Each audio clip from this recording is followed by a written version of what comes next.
in the rainy season of the city. Because I love you, I keep you by my side to protect and cover for you, even knowing you might be a mole, but you are the very first person who wants to take my life. He is known as the Demon Prince of the Shangfeng Gang. Cold and ruthless, his name is Ji Jie, and he has a signature scar on his right eyebrow. Today at Wu Gang Street, he leads his boys Fei Long, Fei Hu, Fei Ying, and other followers to deal with a group that dares to deal drugs in his territory. He acts decisively against others, getting covered in red syrup.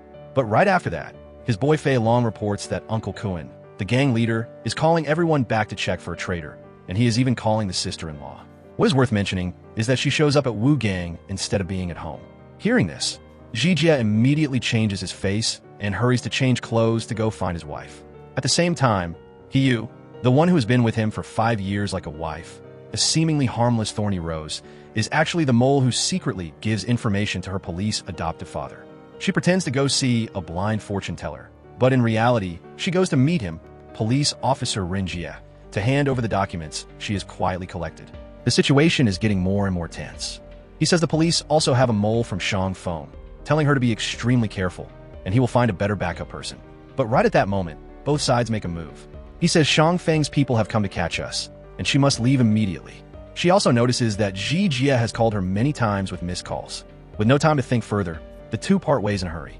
He hides the documents in a plant pot, while she runs back to the fortune teller's place to get her reading. But as soon as she runs downstairs, everything collapses right before her eyes. Her adoptive father falls from above, losing his life instantly. Behind is Shangfeng, and on the other side, the police are also coming. In the moment of having no way back, Ji Jie shows up. He doesn't ask a single word, pulls her into his arms, kisses her while shielding her, and then immediately puts her in the car to leave. The car speeds away at a crazy pace. She just opens her mouth to explain, but is cut off by his yelling. As soon as the car stops, he immediately rushes over, kissing and biting her neck to leave a mark. His voice is scary cold, saying if she still wants to live, she has to stay by his side from yesterday until now, without getting a single word wrong. At this point, he finally understands that it's not like he doesn't know, but he is personally creating fake evidence to save her life. This also means this incident has gotten so tense that there is no turning back. Returning to the Shangfeng Gang, the vibe instantly becomes suffocating. Everyone's whereabouts from last night until now are checked to find the mole who tipped off the police. Standing in the middle of suspicion, he who purposely shows the mark on her neck. She coldly says wherever your brother Ji Jie was, I was there from yesterday until now. This makes the crowd secretly laugh, thinking it's just a romantic fling. But right then, Sister Jiali shows up. She is Ji Jie's equal rival in this Shangfeng Gang. She doesn't hide her hostility at all, threatening Yu by calling her a seductress who charmed Ji Jie to climb the ladder. She even smiles and admits that she ordered Wei how to take out her police adoptive father. Both sides instantly get tense until Ji Jie walks in. He coldly says he will handle his own people, and it's not anyone else's turn to step in. Right after that, Uncle Kuan shows up, and everyone goes quiet right away. Jiali sneers, saying Ren Jie was very stubborn and wouldn't talk no matter how much he was beaten. But Wei Hao got his phone and unlocked it, and they just need to call the last number to know who the mole is. At that moment, Yu almost holds her breath, but Ji Jie holds her hand, as if he had already planned things out. The phone rings, and everyone stares, but the one exposed turns out to be Fei Shu, Jia Li's follower. He gets on his knees and begs for his life. He says because his mom is sick, and Shangfeng is going legit to step into politics, he needed money, so he sold fake news to the police just that one time. Besides, he wasn't even at Wu Gang today. But before he can finish speaking, Ji Jie fires a shot, ending him right on the spot. His voice is ice cold, saying traitors only have a more tragic end. Everything seems to be closed, but the aftermath still gives people the chills. Yu doesn't dare to say another word. On the way home, she even sees the traitor's body being taken away to be dealt with, sending a chill down her spine. Jiali loses her right-hand man and becomes even more hateful, determined to tear off Yu's mask at any cost. One day passes with too many shocking events, which is enough to make her exhausted. But when she gets back, Yu realizes the phone in her pocket is not hers, but Ji Jie's. She runs out and sees him holding her phone. At this moment, she finally understands that he swapped the phones to save her, but it also means he had started suspecting her from before. She asks for her phone back, and he immediately questions why she was at Wu Gang. Even though Fei Shu is a traitor, he knows he didn't meet Ren Jie today. If he didn't make a move, the person getting shot back then would have been her. Pushed into a corner, Yu searches her bag and says she went to see a fortune teller to pray for a baby because she believes it works. Being together for 5 years and having no news, she cut ties with her adoptive father her only family, just to be with him, and she even saw him die right in front of her eyes. She chokes up, then says if he opens the phone and proves she is innocent, then things between the two of them are completely over. She unlocks it and hands the phone to Jie, but he doesn't look at it and breaks it right away. He coldly says this relationship is for him to decide, and starting tomorrow, she must be watched by Fei who wherever she goes. After that, he throws himself into training like crazy. Fei Long comes to report that for the past 2 days, the sister-in-law really did go see the fortune teller to pray for a baby, and even got the worst reading. He hopes he would reconsider because she looks very pitiful. Those words bring Jie's memory back to 5 years ago. Back then, while fighting with Shan Miao to win territory, he got surrounded by the police. He ran away and accidentally met Hiyu, but was still caught later. She was the one who stepped up to testify for him, saying the other side started the trouble first, not his team. Looking at her back then, innocent and gentle but very brave, he met her privately and asked why she wasn't scared but even covered for him. She said she didn't care if he was a human or a demon, because he punished bad people. She wasn't scared because she believed he was a good person, but also because of this, she was targeted by that guy holding a grudge. Right when her brother lost gambling money and was in debt, he sold her to that guy. He took her back to his turf and planned to assault her. Jie rushed in all by himself, facing everyone alone. While checking in a panic to see if she was hurt, she was defending herself and accidentally cut into his eyebrow, leaving the scar that lasts until now. He brought her back to Shangfeng. Because she was in panic, she kept showering and scrubbing herself. He was worried, so he sent people to buy things, called a doctor, and even found a mother figure to calm her down. When the power suddenly went out, he rushed into the bathroom, turned on a lighter to shine a light, and gently took care of her. After that, he single-handedly wiped out Shan Miao's gang. Because of this, he even argued with Jia Li in front of Uncle Kuan when he found out she teamed up with Shan Miao to do loan sharking and take cuts, indirectly causing Hiyu's brother to sell his little sister. Jia Li brought out evidence, saying Hiyu was just setting a trap to get close to him because she was an adoptive daughter of the police. Jie held the evidence, carrying his disappointment to find her. But he saw her kneeling in front of Rin Jie in the pouring rain, begging him not to abandon her and to trust her because the person she loved was not a bad guy. However, he still turned his back, and the father and daughter cut ties from then on. It was that exact moment that made Jie trust and value Hiyu even more. He brought her back to introduce her, letting everyone know this was their sister-in-law. They just hadn't held a wedding yet. But as time goes by, right now, he can no longer see through her. Both loving and suspecting her, he chooses to turn a blind eye and let everything go. The next morning, waiting for her to wake up, he immediately makes her change clothes to follow him. The destination turns out to be the funeral for police officer Rin Jie. Arriving there, he finally knows his purpose, but she feels extremely disappointed because she thinks they are here to make a scene, since he was her adoptive father after all. He tells her to go to the car to wait, while he goes inside. But as he just steps up, the person facing off with him is Zi Heng, the one who took over Rin Jie's police officer position. He blocks him right away, not letting Shangfeng's people in to pay respects, and no smoking allowed either. If violated, it will be handled according to the rules. Jie doesn't say much. He pulls out a stack of cash and throws it right at Zi Heng, saying here is the fine money, and the paying respect part is considered done. Then he immediately pulls his men back, leaving a thick stack of funeral donation money before leaving. Outside, Hiyu stands alone, lighting up a smoke for her adoptive father. The path she chose from the start was already against his words. Her parents were framed for bribing a councilman, and her brother was drowning in gambling debt. Because no one wanted to drag her down, they all chose to end their own lives. Only Rin Jie still loved her. He treated her like a daughter and didn't want her to step into Shangfeng for revenge. But she still chose that path because she wanted to clear her parents' names and make Shangfeng pay the price. He once mentioned Zi Heng, but back then the two hadn't gone public with their relationship. He was on his way up in his career, and she didn't want her family's background to affect him, so she took the lead to break up. Then she got close to Jie and stayed by his side all these years. Right now, seeing Hiyu standing there looking sad, Jie thinks that she's taking the hurt because of him, and it's because he has treated her too badly. Coming back home, he softens his voice to comfort her, telling her there's no need to hide her feelings, and she can cry freely in front of him. He pulls her closer, makes her shave his beard, and his voice deepens, telling her to be understanding. Everything he does is for her, and as long as it's something she wants, he will give it all to her.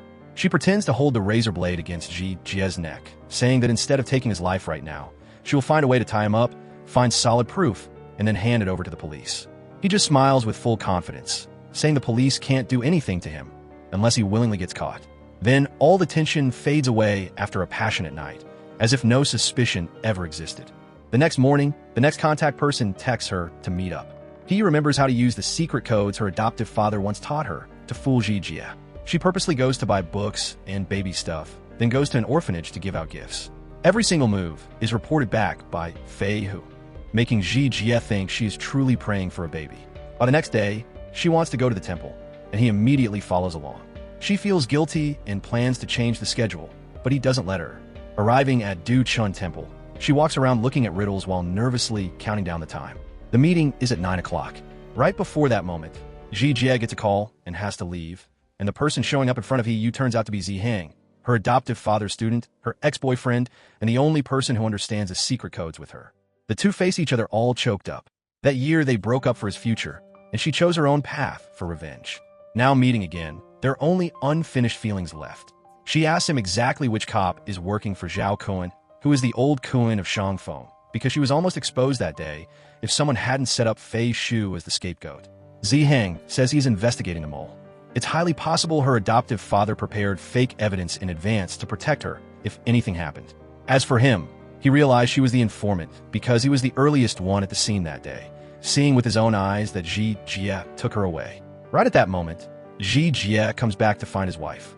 He calls and notices the ringtone coming from inside the room. He opens the door and walks in. Zihang has already left, but still leaves behind a reflection of light, making him instantly suspicious. He quickly puts a bead bracelet on his wrist, saying she just asked the monk for blessings.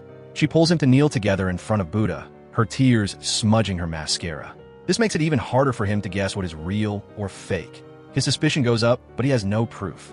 The next day, Zihang leads his men to bust Wei Hao for illegal drug use, catching him right on the spot while he is high. Jie stands watching from above, seeing that scene, but his eyes lock onto the watch on Zihang's wrist. A memory suddenly flashes. Could it be that he met this guy the other day? After that, she appears in front of him looking gorgeous like a princess. She has prepared carefully for the nightclub opening party tonight. She will be in charge of the important task of cutting the ribbon, because Uncle Kuan wants to run for councilman, so a lot of officials will show up. He tells her to wait by the car, and then they will go together.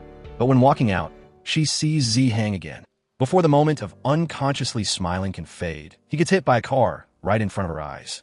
She steps back in panic, almost falling over. Jie runs over to catch his wife, and she is forced to lie that she twisted her ankle. He instantly carries her to the car, while she can only worry about whether Zihang is okay or not. Later, Fei Long reports to Jie that what just happened was done by Jia Li's men, and Zihang only broke his leg, nothing life-threatening. Arriving at the nightclub, he wants to go in to touch up her makeup, but as soon as she steps inside, she's grabbed by Wei Hao.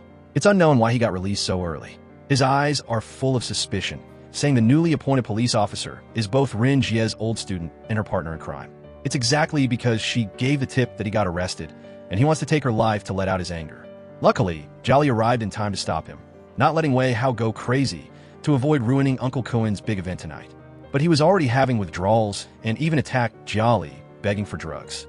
Helpless, she had to tie him up tight, but still couldn't bear it, so she personally injected him with drugs to make him sit still again, then carefully locked the door. Right after that, Jolly brought Shu Yi in to do her makeup. She is Councilman Zhou's adopted daughter, the new beauty queen, who would replace Yu to cut the grand opening ribbon, even though this spot was originally assigned by Jie. The assistant who spoke up to defend Yu was also slapped by Jia Li without any hesitation. Yu calmly said that cutting the ribbon was an important event, so she would personally serve Shu Yi. But in return, she only got bullied. Her hand was stepped on, she was forced to change outfit after outfit, and finally, she was even forced to strip off her own clothes for Shui to wear, while she herself had to change into a receptionist uniform. He didn't fight back and obediently followed along. But right after that, she met Jolly privately, poured wine, and spilled it all over her dress, and softly said that tonight Uncle Kuan would announce the nightclub manager, so she'd better worry about herself first. The ribbon-cutting ceremony began. When Jie heard the announcement that the person going on stage was Beauty Queen Shu Yi, he was slightly surprised. Then he was told that Jiali had swapped the person to win favor with Councilman Zhou, and that he was still changing clothes and couldn't come out yet. So he just let it go. But right at that moment, Shu Yi ran out onto the stage in a panic. Behind her was Wei Hao in a crazy state, tearing her dress and wanting to take her life. Jie thought it was his wife and was about to rush up immediately, but he showed up, pulled his hand back, and said she would explain. Shu Yi cried out for her adoptive father to save her. Councilman Zhou immediately ordered his men to pin Wei Hao down, while also warning Zhao Kun about how he treated VIP guests. Ji Jie had his men confiscate all the recording equipment from the press to lock down the news. Zhao Kun lost face and went inside to interrogate them. Jia Li realized she had lost her keys. Piecing everything together, she instantly understood why He Yu had obediently served and swapped clothes with Xu Yi. She guessed that He Yu was the one who let Wei Hao out to cause trouble, but she had no proof. On the other hand, He Yu had her assistant as a witness, who saw with her own eyes that her boss was bullied by Jia Li and Xu Yi, bullied so badly that she had to wrap herself in a blanket and didn't dare to go out. He Yu stood out, asking Uncle Kun and Ji Jie to judge. She said she was always bullied by Jia Li because of her status as an adopted daughter of the police, even though she had cut ties, and even though she had been with Ji Jie for 5 years. Jia Li got angry and raised her hand to hit her. Ji Jie immediately shielded his wife, while Zhao Kun gave Jia Li a massive slap across the face. He said that if it wasn't for stupid Wei Hao getting used by someone else, the Shangfeng image he had worked so hard to wash clean wouldn't have been ruined, and the relationship with the councilman wouldn't have been affected either. He ordered Ji Jie to deal with Wei Hao by dragging him to the dog cage, and at the same time handed the nightclub over to him to manage. Before leaving, he glared daggers at He Yu. But what was the truth behind it all? He Yu had been watching and knew Jia Li locked Wei Hao up. She also knew Xu Yi would take her spot, so she purposely acted innocent and provoked them to get her outfit swapped, and even got close to Jia Li to steal the keys. After that, she asked her assistant to get a blanket for her, while she wore a mask and sneaked out to let Hao out. Being high on drugs, he mistook the person wearing the dress in the makeup room for He Yu, so he made his move. And to He Yu, this was exactly her way of getting revenge for her adoptive father. Wei Hao was later thrown into the dog cage. A few bites made him unable to take it, and he passed out. But Ji Jie wasn't someone easy to fool. With He Yu's recent behavior, he already knew she was involved. Coming back home, he reminded her that no matter who she offended, they were still Shangfeng's people. Everything must be handled by Uncle Kun, and she must not betray them. At the same time, the newly opened nightclub that Uncle Kun handed over to him, he handed it over to her to manage, saying that place used to do dirty business, he had washed it clean, and now he was gifting it to her. As for Jia Li, she wanted to take physical punishment to get Wei Hao out early. Otherwise, he would only have a few pieces of bone left in the dog cage. While applying medicine to her little brother, she gave him a USB flash drive containing fake documents. She had set up a trap, just waiting for He Yu to contact the informant again to catch them all at once. Wei Hao rushed over to hug Jia Li, but as soon as he touched her, he froze when he realized his sister was covered in wounds. He felt heartbroken knowing his sister had sacrificed for him, finally understanding why he was able to leave the dog cage so early. He said everything she had to suffer, he would definitely make them pay it back. The two siblings hugged each other in frustration. The next day, the trap was set waiting for He Yu to fall in. The two siblings were at the nightclub beforehand, pretending to cover things up when they saw her coming. They used the excuse that Wei Hao was doing drugs, so the room had a smell, threw some sarcastic words, and then left. Fei Hu felt a burning smell like something was on fire. He Yu checked the trash can, found a USB, and immediately plugged it into the computer. Inside were indeed Shangfeng's business documents. She immediately contacted Zihang. Through the security cam, Jia Li and Wei Hao were just waiting for this exact moment. Not long after, Hao ambushed in the warehouse, catching He Yu and the person wearing black going with her. Jia Li immediately called Ji Jie over, saying his baby girl was putting on an act in there. When Ji Jie opened the door and walked in, seeing Wei Hao about to make a move on He Yu, he instantly grabbed a weapon and beat him up badly. Then he turned around to hug his wife, comforting her that she was safe now. He Yu said she had secured something important for Shangfeng, but the truth behind it was completely different. Not long before that, He Yu had secretly met Zihang at a maternity clinic, where he checked and found out the USB was fake. The two decided to beat them at their own game. He Yu showed Fei Hu an anonymous text message, saying someone arranged a deal with the cops here, asking for protection, but forbidding him to tell Ji Jie because he had been very busy lately. And today, Wei Hao thought he was the player, but it turned out he got played. Even though he fell for the trap, Hao was still very dangerous. He beat Fei Hu and then turned to pin down He Yu. But she was also very slick.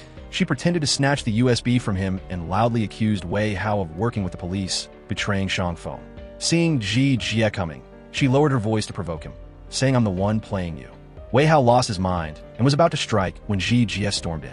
Now, Jia Li immediately defended them, saying it was all just a trap to expose He Yu, and even brought out the security cam footage.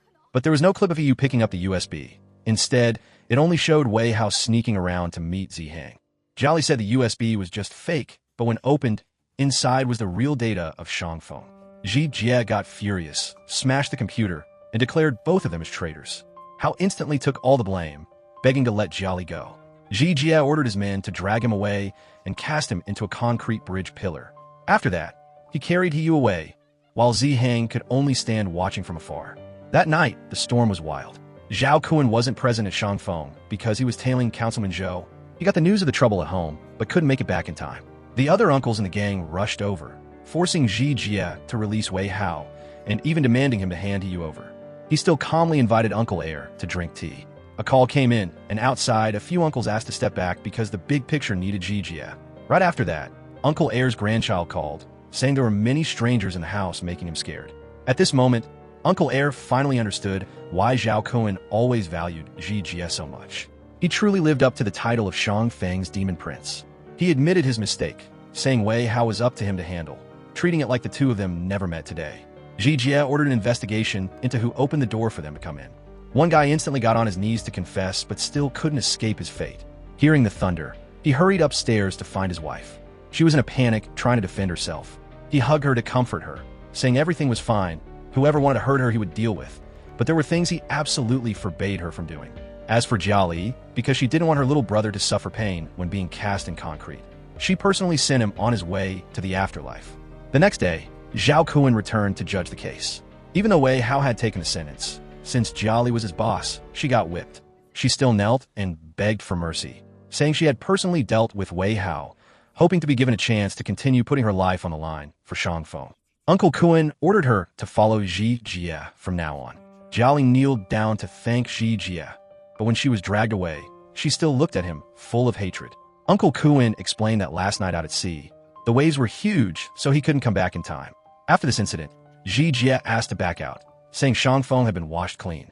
He didn't want to stay at Xingzhou port, which his uncle gave him to relax and enjoy life, but wanted to leave and go abroad to live a different life. But Zhao Kun didn't want to lose his silver wolf.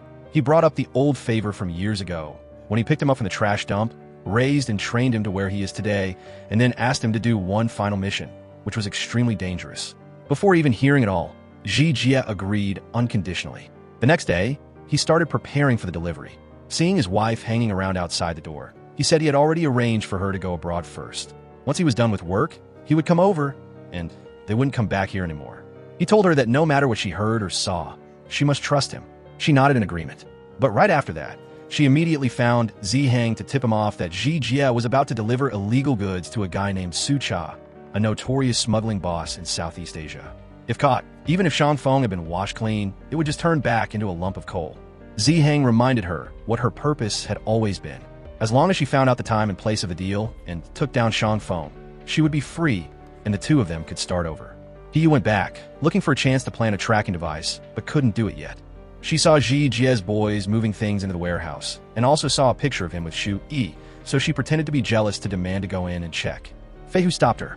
She was about to break the door when Jie showed up, covered her eyes, and entered the password. He showed her the piano she used to like, saying he originally planned to surprise her. He used her name to donate it to the orphanage. He told her to keep preparing to go abroad, while he needed to handle things with Councilman Zhou. He told her not to be jealous, and he would explain later. He kissed him while looking for a chance to plant the device, but was interrupted by Fei Long coming in to report. She overheard that the entire anti-wiretapping system had been installed. Then a stormy night came. Ziheng personally went to the island to check Jie's warehouse to lure him away from home, creating a chance for He Yu to make a move. Before he left, she pretended to be jealous again, saying she had servants to take care of her at home, so he could just relax and go on his date with Shu Yi. Jie left, but still didn't feel very assured about his wife. At home, He Yu used the excuse of the heavy storm to send all the servants away. When she was the only one left, she threw the hairdryer into the bathtub. The electricity instantly short-circuited, and the whole house sank into darkness. Seeing the cams no longer lit up, He Yu immediately made her move. As for Jie, since he was already prepared beforehand, he dared to meet the police. He calmly let Ziheng search the place, but to stall for time for He Yu to act, Ziheng purposely brought up the past between himself and He Yu to test the waters. However, Jie cleverly fired back, saying that every day with her felt like their wedding night. His words sounded like both a tease and a warning, making Ziheng uncomfortable. Right at that moment, Fei Hu reported that the house suddenly lost power, maybe due to the storm. They couldn't call the sister-in-law, and she had already let all the servants go. Jie immediately wanted to leave, but Ziheng purposely held him back, saying the sea was restricted and the mountain roads were prone to landslides. As a cop, He couldn't let citizens be in danger. Jie ran out of patience, saying she is his wife. He knows what she is scared of, and Zihang should worry about himself and not carelessly fall into the sea. After saying that, he immediately left. Meanwhile, Hiyu had broken into the basement, but the door suddenly slammed shut, trapping her in a dark enclosed space. Old memories rushed back, making her panic. Her flashlight ran out of battery, and darkness took over. The memories of Shan Miao trying to assault her years ago felt like they were suffocating her. On the way, Jie kept calling his wife, but couldn't get through. When she finally reached her phone, she couldn't say a word. He could only tell her to breathe evenly, saying he was on his way home. On a mountain road, fallen trees blocked the way. He got out of the car to clear the road, moving dirt and rocks. When he got to a tree trunk that was too big and didn't have enough strength, he pulled out his gun and shot the trunk in half to open the path, just to make it back to her in time. During that time, he tried to regain her calm and planted the tracking device. Then, hearing his voice returning, she rushed out but couldn't open the door. Jie entered the house, didn't see her, and ran down to the basement, only to find her curled up at the door. The two hugged each other tightly. He worried if she was okay, while she lied very naturally. But he took all the blame on himself, like a loving reflex towards his wife. Seeing his hand injured, she asked how he got back when the big storm caused a sea ban. He just said he was used to running away through the mountain roads, so he still made it back. Then suddenly, he pulled out a massive diamond ring, saying today was their 5-year anniversary, and he wanted to propose to her. He wanted her to fly abroad with peace of mind and wait for him. He was moved and hugged him, but all those words were heard by Zihang through the device. He got furious and immediately went to see Zhao Cohen. It turns out the cop who sold out police officer Rinjie and teamed up with Shang Feng from the start was exactly Zihang. Since he was a kid, he was chosen by Zhao Cohen from the orphanage because he was good at hiding his feelings and taking a lot of pain. He was trained to get close to Hiyu, saving her to gain the trust of Rinjie and his daughter, and from there he was highly valued and promoted quickly. When he had the chance to get a high position, he brutally denied his relationship with Hiyu to keep his background clean, because at that time her family was facing serious charges. Who would have thought Hiyu would take the lead to break up, because she was thinking about his career. On the outside, he still acted like he couldn't bear to let her go, but inside, he was secretly happy. After that, he kept selling information to Zhao Cohen, personally pushing Rinjie to his death. But when he found out Hiyu was the mole, he changed his plan, helping her escape danger many times to build trust. He painted a new future for her, using her to help him take down Shang Feng, so he could escape Zhao Cohen's control and move up in the world. As for old Cohen, he also once told Zihang that Jie was about to deliver goods to Su Cha, wanting him to help so this trip would go smoothly, so the old man could get the money to run for councilman. But Zihang played big, directly asking for a task force to surround and bust the deal to take down all of Shang Feng. Going back to Jie and Hiyu, he was fixing the electricity. She told him to wait for his boys to come back and fix it, but he said he basically birthed Fei Long, Fei Hu, and Fei Ying, so whatever they knew, he taught them. He said he would fix in a flash, but the power still didn't come back on. He saved his handsome face by lighting dozens of candles to give his wife some light, while she gently applied medicine to his wound. He sadly recounted that Uncle Cohen picked him up from the trash dump and raised him. He owed him a heavy debt of gratitude, so he had to become the alpha wolf, constantly charging forward without taking a step back, just to survive until today. She looked at the dense scars on his body, and it was clear. He got emotional. Remembering the day, she said she didn't care if he was a human or a demon, calling him a good person. That made him truly want a peaceful future with her. He was moved. She hugged him out of love, but also felt torn because of her mission. The next day, she saw him off to do his mission. He kissed her forehead, telling her to go abroad first and wait for him. Before leaving, he still turned back to look at her a few times, as if he was putting all his trust in her, but also afraid of being betrayed. But as soon as Jie left, Hiyu immediately closed the door and tipped off Zihang. Getting the news and the route location, Zihang immediately sent his men to chase Jie's delivery truck. Even though he had some doubts in his mind when the truck didn't go to the port but headed straight into downtown, he still chose to trust Hiyu and decided to see the action through to the end. He led his men straight into Councilman Zhou's center, demanding to check the shipment that Jie just delivered, even saying that if anything happened, he would take responsibility. Councilman Zhou calmly replied that it was just musical instruments donated to the orphanage. Jie, standing next to him, also coldly warned that if Zihang acted recklessly, he would have to face the consequences himself.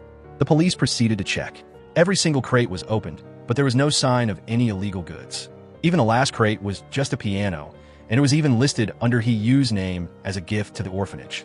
Zihang stood there, swallowing the bitter pill, completely humiliated. Meanwhile, Hiyu was at home. hearing Fei Hu report that she had to hurry to the airport to make it on time. Jie was also about to finish the charity event with Councilman Zhou and would come over. Fei Hu also accidentally let it slip that Zi Hang heard some unknown tip about his boss delivering illegal goods and led his men to make a bust, but now he had lost his job and the news was already out. Hearing that, He panicked. She used the excuse of needing to change clothes, told Fei Hu to wait by the car, and then hurried to the police station, demanding to see Zi Hang. But as soon as she got there, she suddenly remembered that the police also had a Shang phone mole. And seeing Ji Jia walking out from inside, she immediately turned around and ran away. She ran unconsciously and then collapsed, realizing she had been wrong and had dragged Zi Hang down. All her efforts over the past 5 years were basically washed down the drain. The sky poured heavy rain, but the person who came to hold an umbrella for her was exactly Ji Jia. Before that, he had seen her show up at the police station to look for Zi Hang, so he immediately took her back to face him.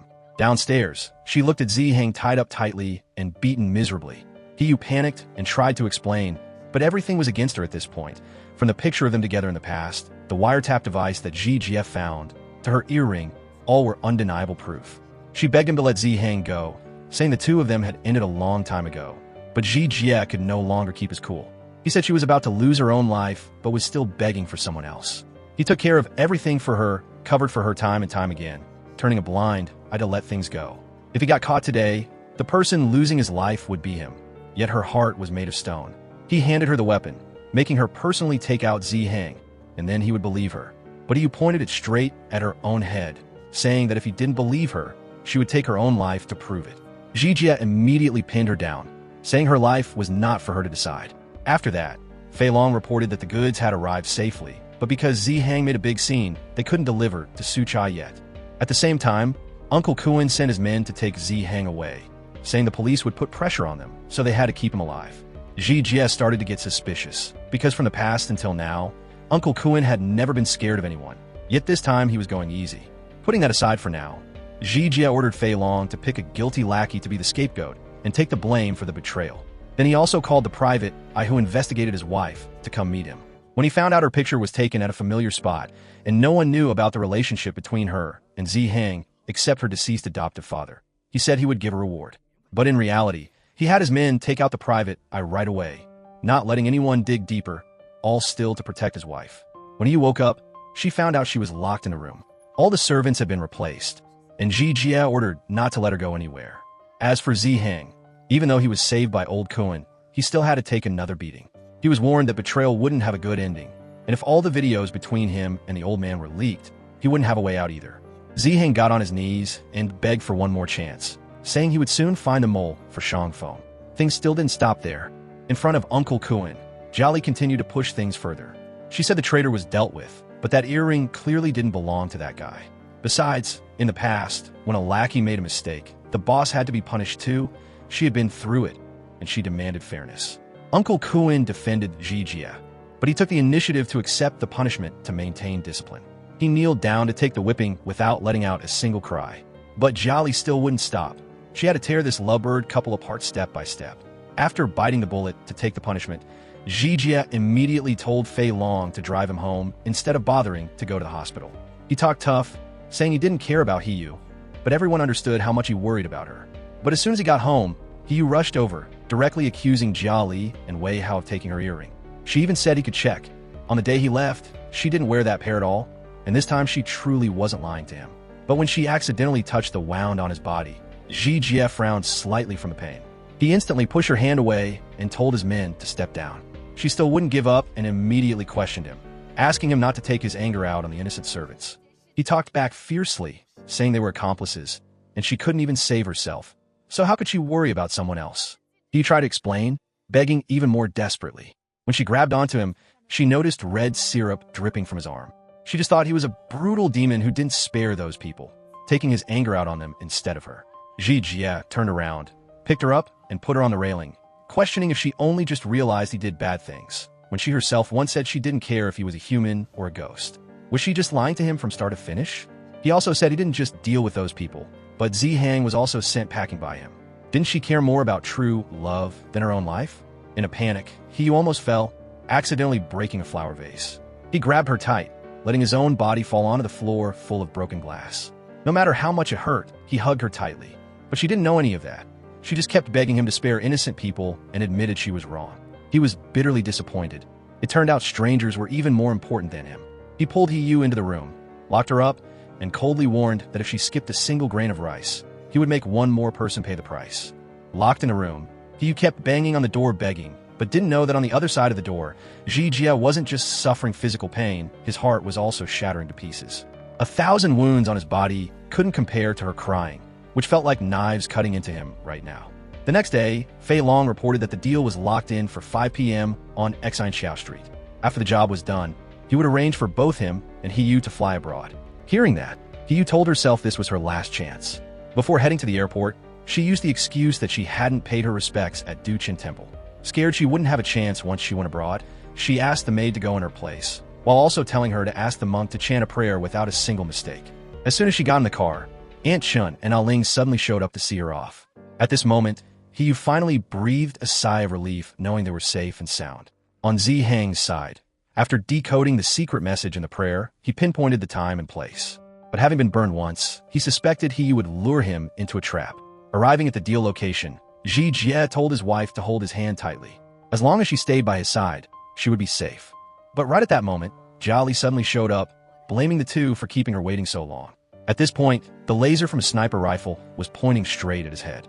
Sister Jia said she had controlled Su Cha, demanding him to hand over the goods obediently if he didn't want his precious wife to get shot down first. He immediately realized that from the very beginning, Jia was just pretending to submit to wait for this day. He only wondered how Jia alone could swallow such a huge shipment, or if there was someone else backing her up. But just as Jia raised her weapon, countless lasers from all around pointed right back at her. Meanwhile, Zi-hang remembered Zhao Kuen's warning. The fear of losing everything rose up, and he finally turned his car around, ditching the plan to back Hee-yu up. As for Ji-jie, he never trusted Jia and was fully prepared from the start. Her people had plenty of ways for him to win over. He calmly reminded her that Su Cha also had a ruthless older brother. If he didn't see the shipment and his little brother, he would come up with countless ways to get revenge. It's better if he just handed Jia over to him. Jia sneered, saying Shangfeng's prince changed because of a woman, even taking the initiative to take the gang's punishment just to protect a mole. Right at that moment, Wei Hao, still alive, suddenly showed up, forcing Ji-jie to let them go and hand over the goods. Facing a crazy person, it's best not to escalate things. Ji-jie temporarily agreed, let Jia go, and slowly handed over the goods. But taking advantage of an opening, he instantly hit Wei Hao's hand, making the gun drop. Jia reacted super fast, picked up the gun, and fired continuously. Ji-jie immediately shielded Hee-yu, but Jia still didn't stop. Right at that moment, Hee-yu pushed him away and took a bullet herself.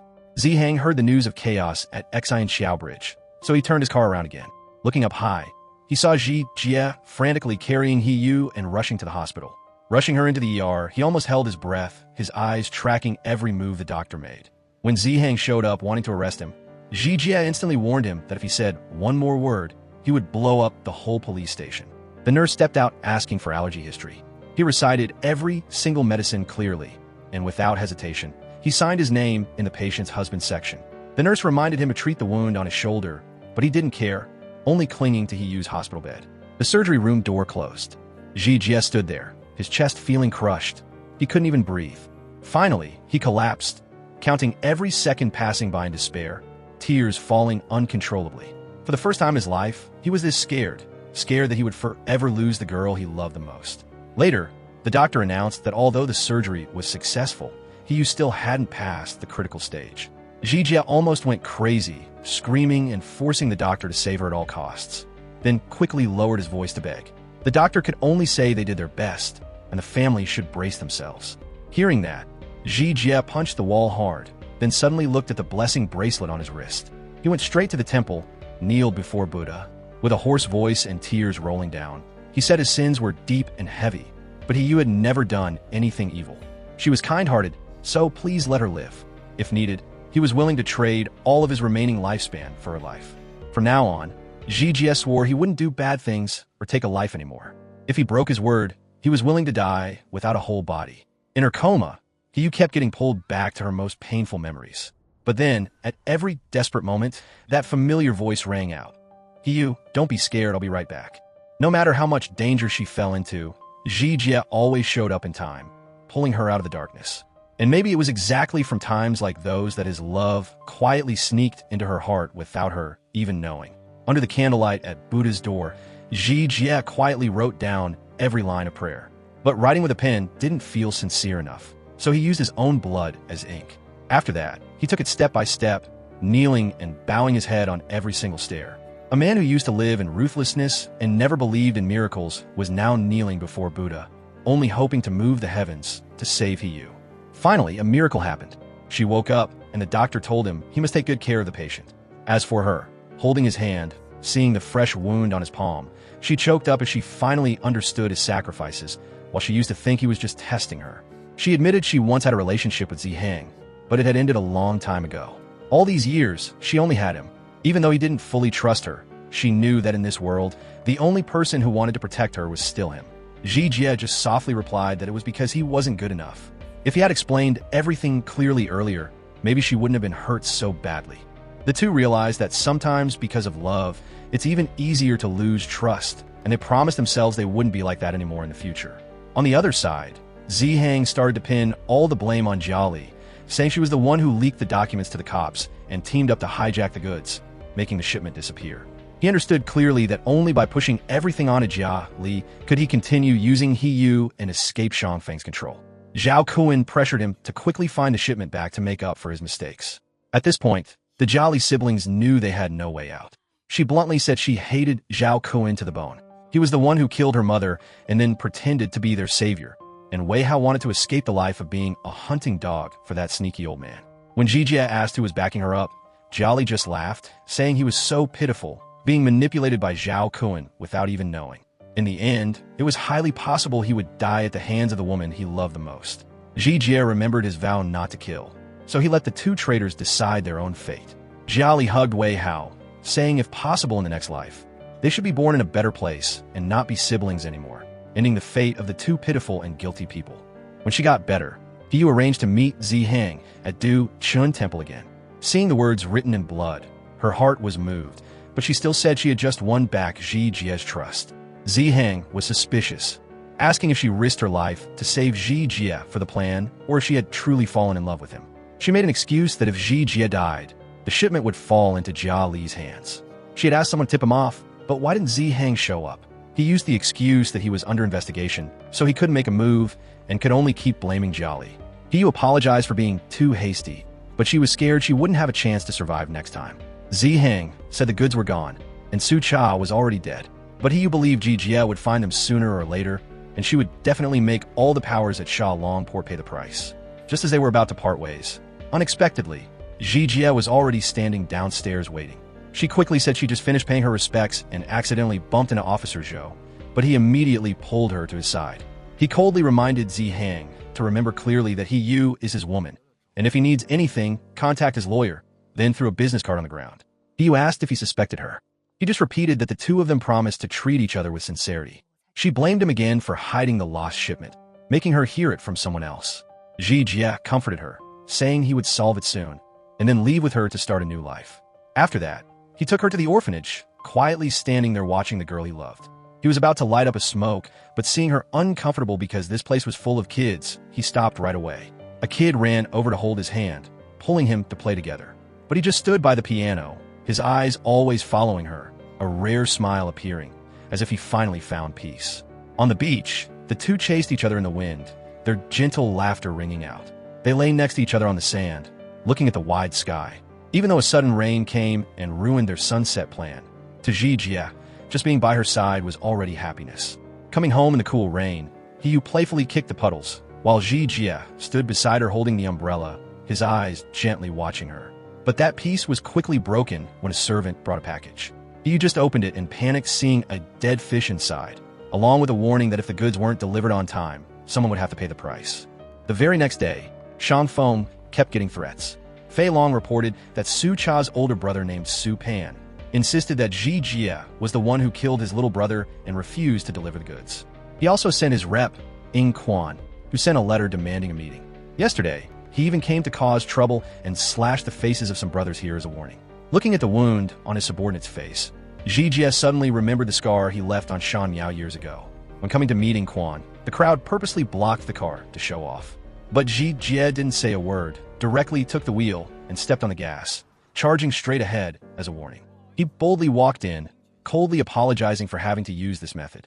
When Quan took off his mask, it turned out to be exactly Shan Miao. He survived after Ji Jie wiped out his gang for revenge, and he hated him to the bone.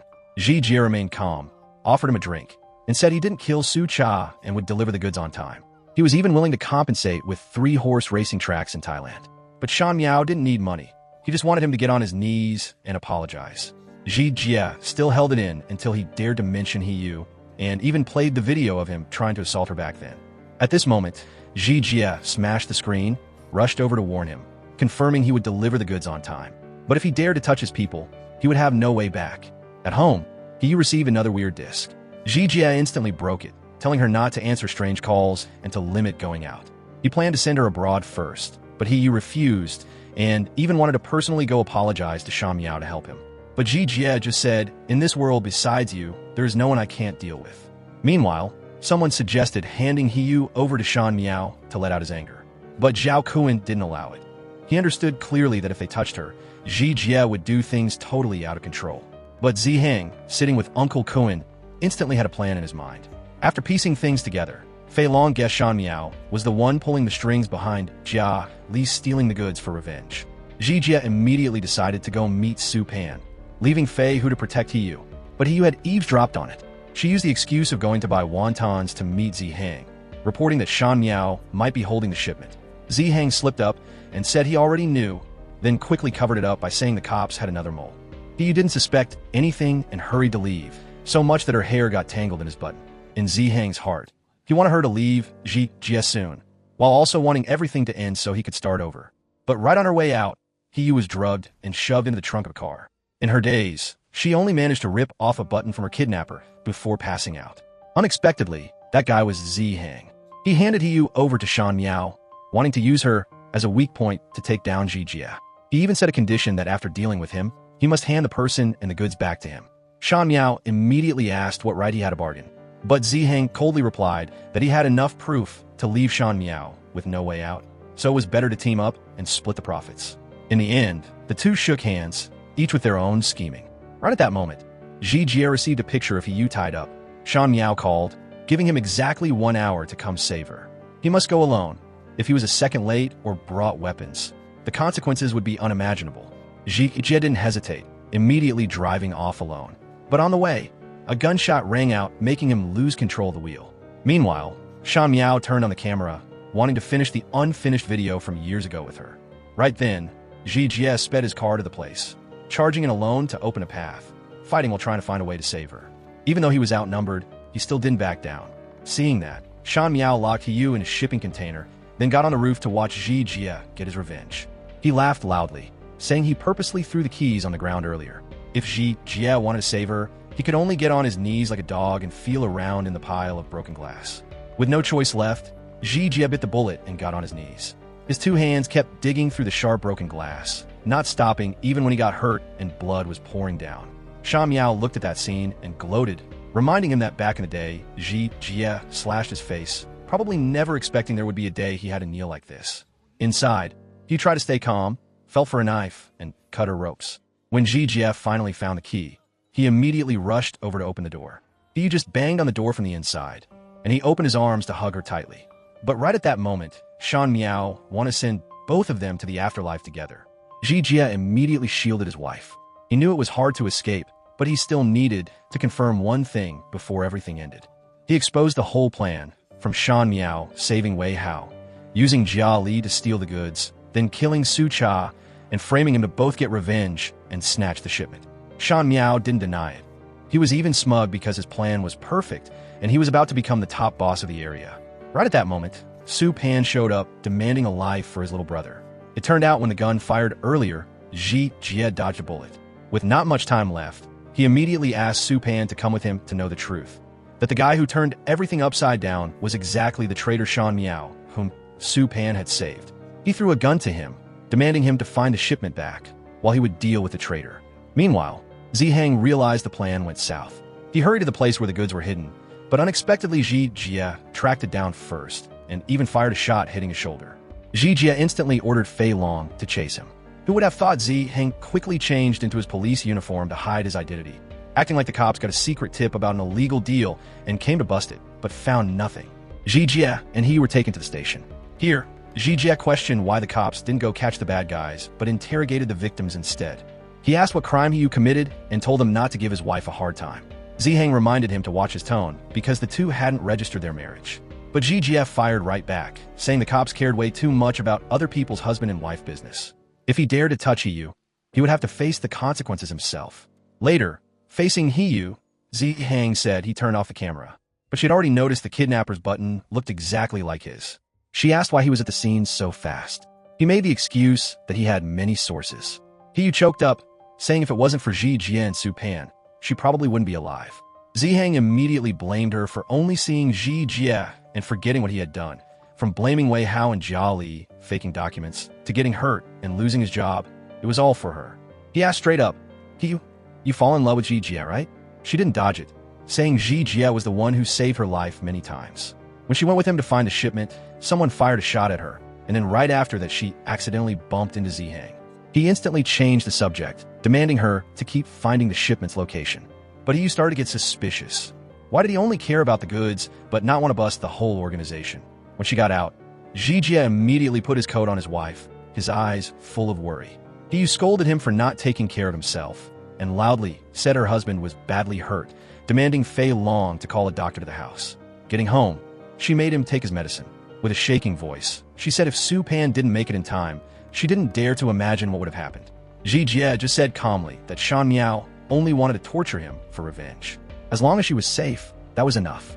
He choked up, asking why he was clearly a bad guy, but treated her so well. He just chuckled, said the medicine was too bitter, and moved closer, asking for sweet reward. Without hesitation, Hiyu took the lead to kiss him. Their breaths mixed together, their hearts still beating fast after the life-or-death moment. Hearing the goods were safe, Ji Jie wanted to speed up the deal with Su Pan, hoping to get Hiyu abroad in time for Christmas. Fei Long reported they caught all of Shan Miao's guys, but no one confessed to kidnapping the sister-in-law. They all said a stranger handed Hiyu over to him. As for Hiyu, she brought Fei Hu along, going back to the blind fortune teller. She took the chance to ask Fei Hu about the incident of catching police officer Rin Jie back then. She started piecing everything together, realizing Zi Heng always showed up at the right time in a weird way, including her kidnapping. Now, she finally realized she trusted the wrong guy. Later, standing on the rooftop, she cried for her adoptive father because she was foolish, not knowing that white could also turn into black. After that, coming home, she took a cozy bath with Ji Jie. She said Uncle Kuin's 60th birthday was coming up, so she offered to help Ji Jie pick a gift. She knew he would gift Uncle Kuin the councilman position, while others only cared about fancy food, supercars, or beautiful women. So she chose a different way, which was the calming incense he really liked, to show their sincerity. Looking at his wife getting gentler and more understanding, he gave a soft, satisfied smile. Under the flickering candlelight, he gently gave her a tender kiss. On Zhao Cohen's big birthday, Ji Jie led Shang Feng to wish their uncle to keep leading the gang to change the game, standing at the top forever. He brought the incense into the gift area, added another small nameless box, and then left. She helped Ji Jie into the car, told his boys to drive him home, while she had to drop by the orphanage. Inside, Zi Heng was also there. He picked up an incense cone and lit it up, congratulating Uncle Kuin on his successful run, while also hinting he wanted to keep serving him. When asked about the time he busted Shan Miao's turf and took Ji Jie to the station, he explained that because he got a tip, he couldn't just do nothing. But he also quickly used his cop status to help the goods get away. At this moment, he got a call, so he made an excuse to leave. It turned out to be Hiyu calling Zi Heng to confirm it. She knew for a fact that he was a dirty cop working for old Kuin. The two arranged to meet at the cemetery, where Hiyu said today was also her adoptive father's birthday, a day when an angel and a demon were born together. Standing in front of the grave, she smelled the scent on Zi Heng. It was exactly the incense she gifted Zhao Kuin. At this moment, she took the lead to reveal the location of the good Ji Jie was hiding at Li Dao Dock. At the same time, Zhao Kuin found a recording device in the pile of gifts. It turned out that at the police station earlier, Hiyu secretly set a trap for Zi Heng, making him admit to framing Wei Hao and Jia Li, and even having intentions to use catching Ji Jie to wipe out all of Shangfeng. Hearing that, Zhao Kuin realized he raised the wrong traitor. He quickly sniffed the calming incense, but unexpectedly, it was exactly what Hiyu had prepared beforehand. The more he sniffed, the harder it was to breathe. He finally noticed something was wrong, but it was too late. The old man fell down. As for Zi Heng, When he said goodbye to Hiyu, he also started doubting her indirect hints earlier. He was about to leave when he saw Shang Feng's guys chasing him. Meanwhile, Ji Jie was deep in a sweet dream, where he walked Hiyu down the aisle. He was proud, because his love for her saved his life, turning him from a demon back into a human. But the dream quickly shattered when Fei Long reported they investigated the guy behind Hiyu's kidnapping. He also asked him to brace himself, because they found out the sister-in-law secretly met Zi Hang at the wonton shop many times. Especially, it always matched the time before every delivery, and the last meeting was exactly when she went missing. Fei Long concluded that Zi Hang was the one who caught her and handed her over to Shan Miao. Also, Hiyu gifted poison incense that put Zhao Kun in the hospital. Ji Jie felt like he was collapsing. Without saying much, he grabbed his piece and hit the road right away. Over at the cemetery, Zi Hang faced Hiyu, blaming her for daring to set him up. But he mocked her, saying she was no different from him. He acted in front of the cops and Zhao Kun, while she fooled both Ji Jie and Shang Feng. He told her he was also adopted once, but in Zhao Kun's eyes, he was just a dog. However, Ji Jie got to be a wolf, the powerful prince of Shang Feng, so he wanted to take everything. She quietly pulled out a knife, about to make a move. But Zi Hang mocked her even more, knowing she wouldn't dare to strike because her adoptive father taught her to be a good, law-abiding person. But the memory of her adoptive father's death flashed back. Her eyes changed, and she decisively struck Zi Hang. But she was too weak and could only give him a flesh wound. When Zi Hang was about to send her to reunite with Run Jie, Ji Jie coldly walked up and fired at Zi Hang. For every sentence accusing his woman, he gave him a piece of lead pinned into his flesh. Every word was like a cutting knife. Ji Jie's eyes slowly went blank. When Zi Hang kept mocking him that he was smart his whole life but failed because of a woman, Ji Jie didn't say another word.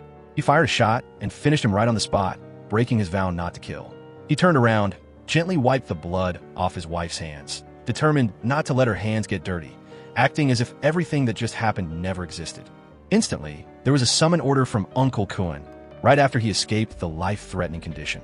Ji Jie brought his wife back, telling his uncle's guys they weren't allowed to touch Hiyu, and he would go meet Uncle Kun himself. She wanted to follow him but got blocked, and they even said she would be taken somewhere else.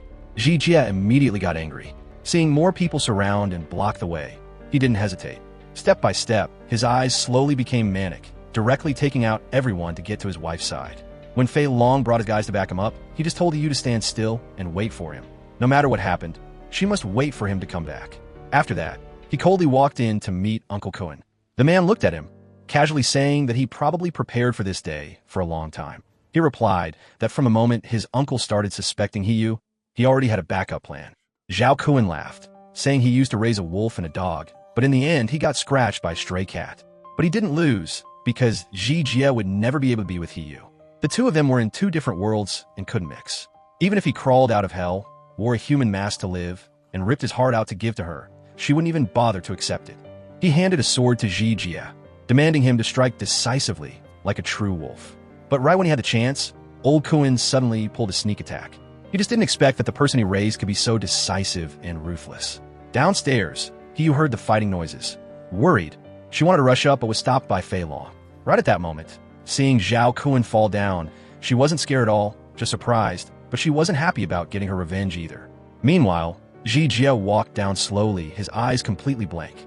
He only said one sentence, "I have returned everything to you," and softly asked, "Have you ever loved me?"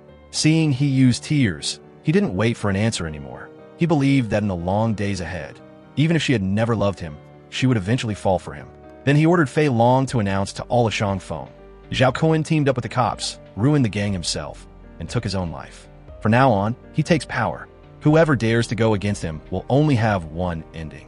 Returning home, Ji Jie personally burned all the evidence related to Hiyu.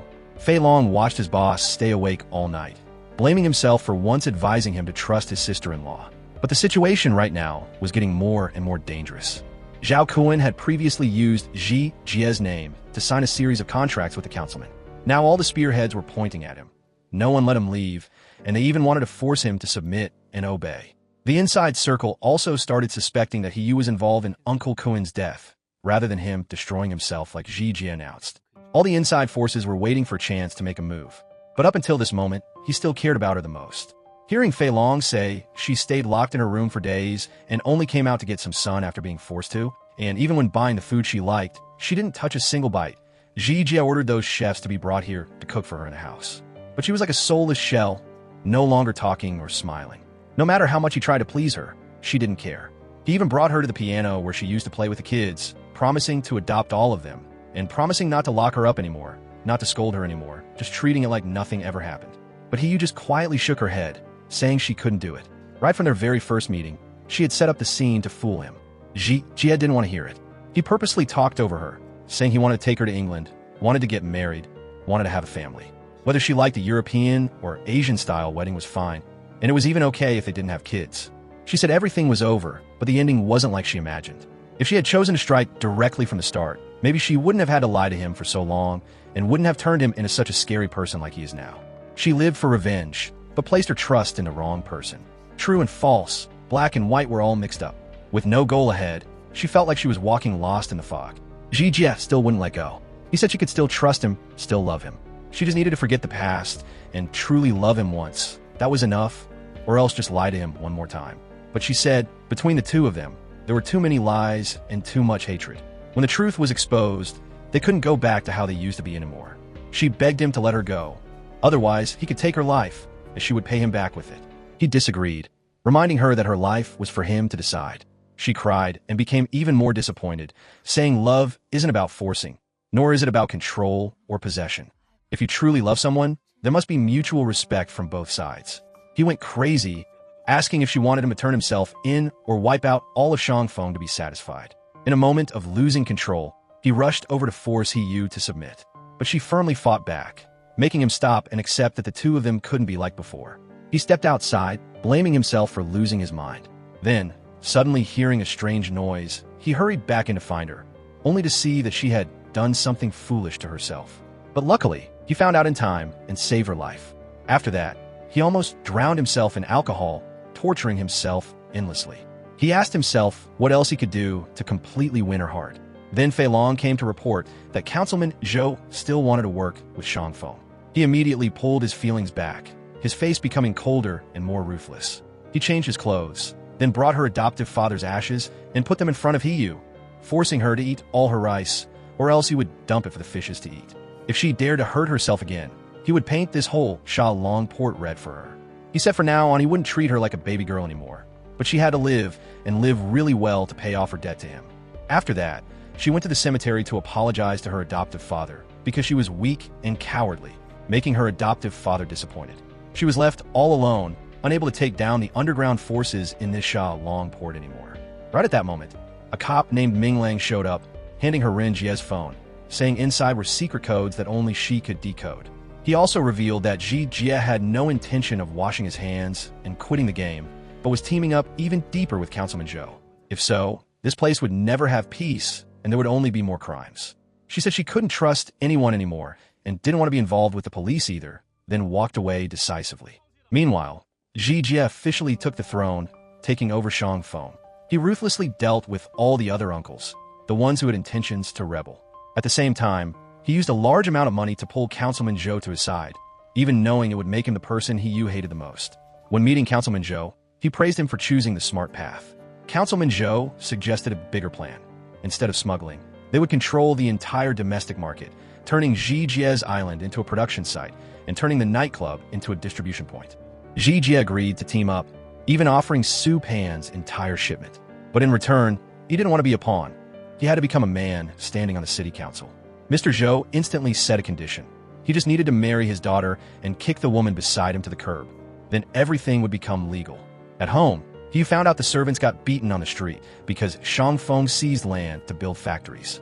The people's resentment was everywhere, and everyone said Jia and Shangfeng had become Councilman Zhou's hunting dogs. Right at that moment, Jia made a move on Fei Ying because he disobeyed orders and even hit the councilman's men. Fei Long spoke up to defend him, but the boss now coldly said someone had used gold to buy them off. He told them to get the hell out of this port. He didn't need anyone with mixed loyalties by his side because he couldn't take any more betrayal. Even so, Fei Long swore to death that he wouldn't leave his boss in Shangfeng. Right at that moment, he walked in, questioning him whether he really had to become more ruthless than Zhao Cohen, and if it was because of her that he became like this. But he unexpectedly pinned her down, his eyes scary cold. He just reminded her not to flatter herself. The only reason he kept her around was purely to torture her to let out his anger. He told her to obediently sign the nightclub transfer paper on the table. But Hiyu instantly realized things weren't that simple. She rushed straight to the nightclub to check. As soon as she got there, she met Xiao Chui running out in a panic, begging for help. The girl said that after the councilman tested the goods, they caused trouble, started beating the staff, and even wanted to assault her.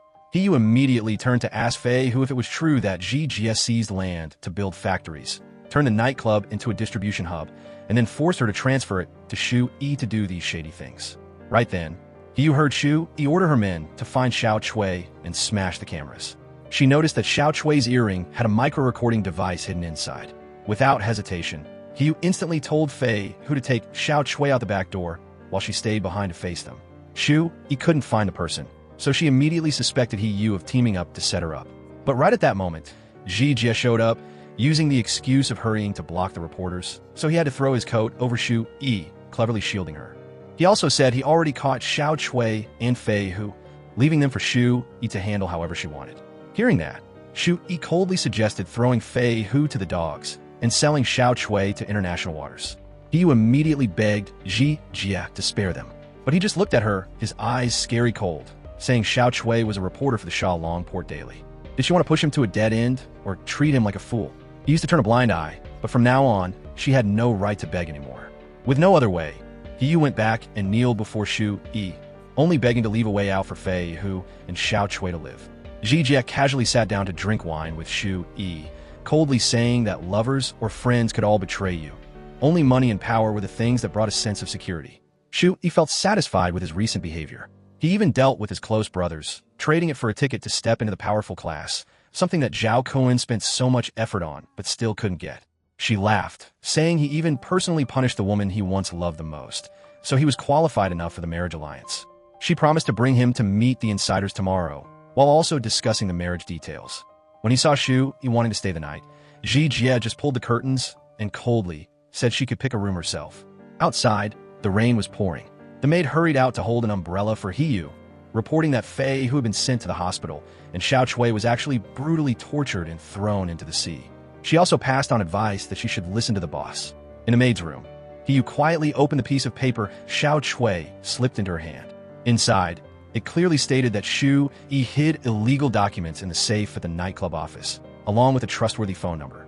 The next morning, she obediently offered Shu Yi some tea, but the girl didn't even care and even ordered her to hang up her clothes in the room.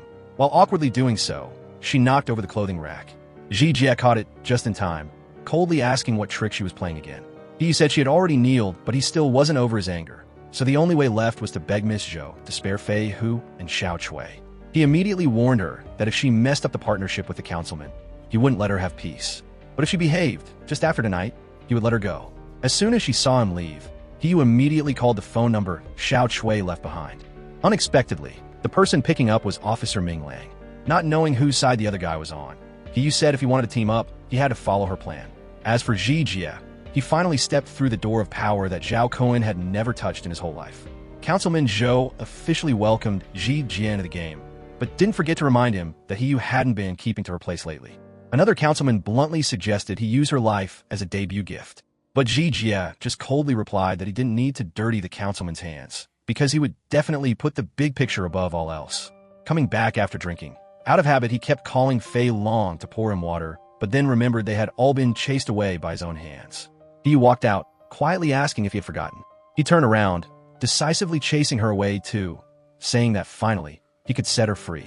She stayed silent and poured water for him. When she got close, she realized he had a fever. He coldly told her not to pretend to care. If she still hesitated and didn't leave, he couldn't guarantee what he would do.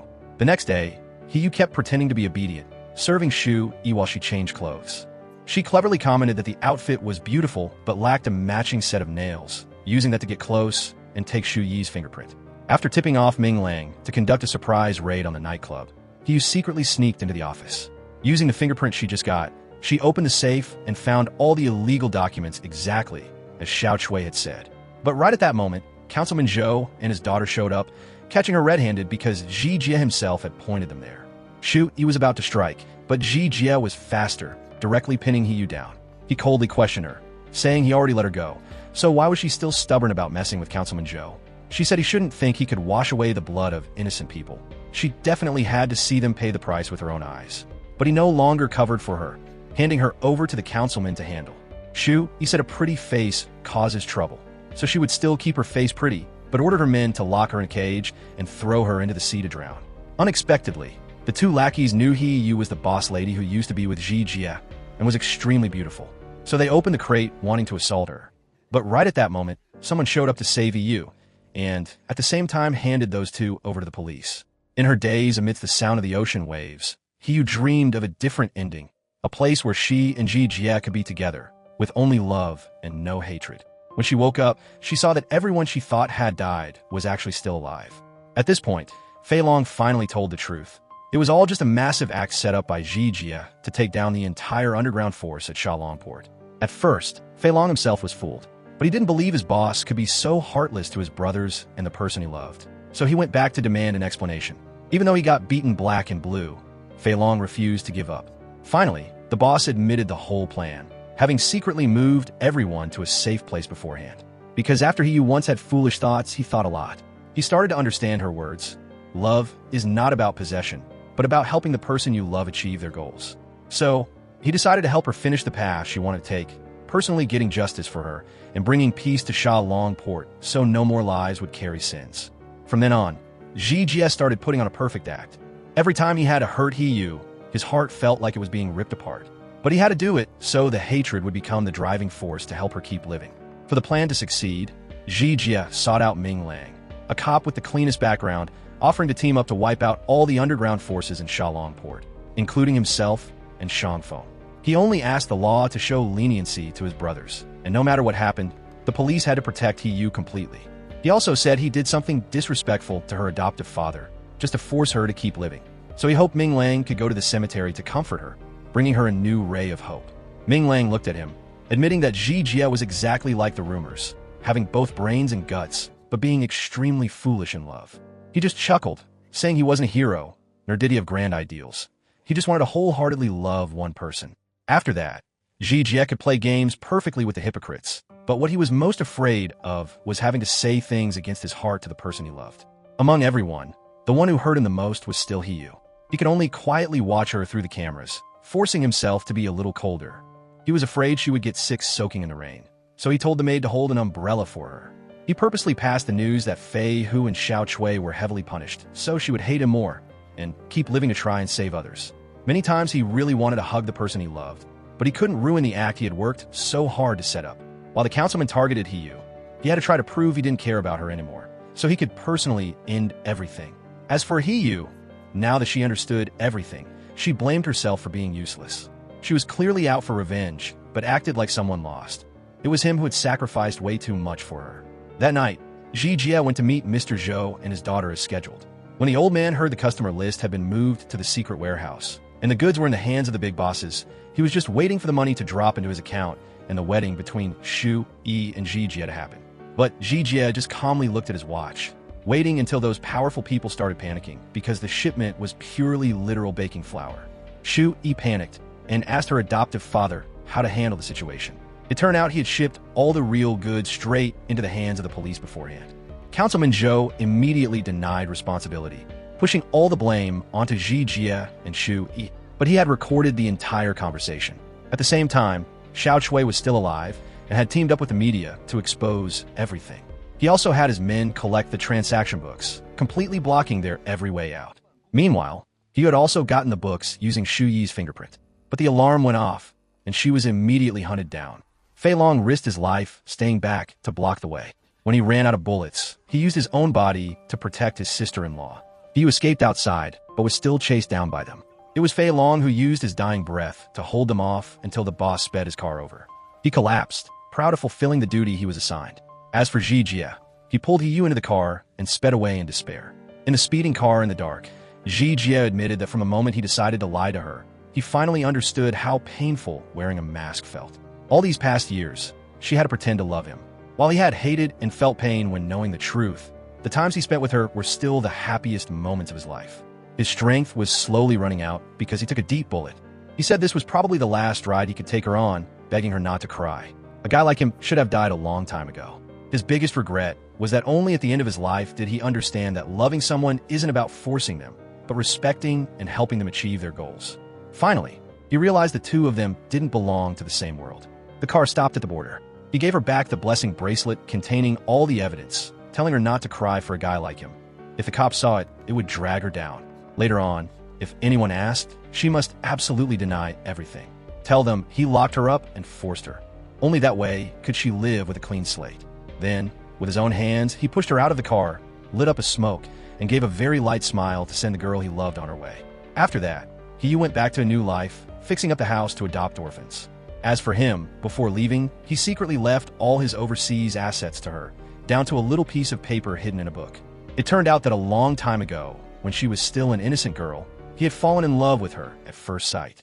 But he didn't dare to get close, afraid his muddy self would dirty her purity. Until the time she truly stepped into his life, saying she didn't care if he was a human or a ghost. That was also the moment destiny set an unchangeable ending. He stopped forever right at that place, while she had to keep living for his part of life too, carrying a fierce love and sacrifice.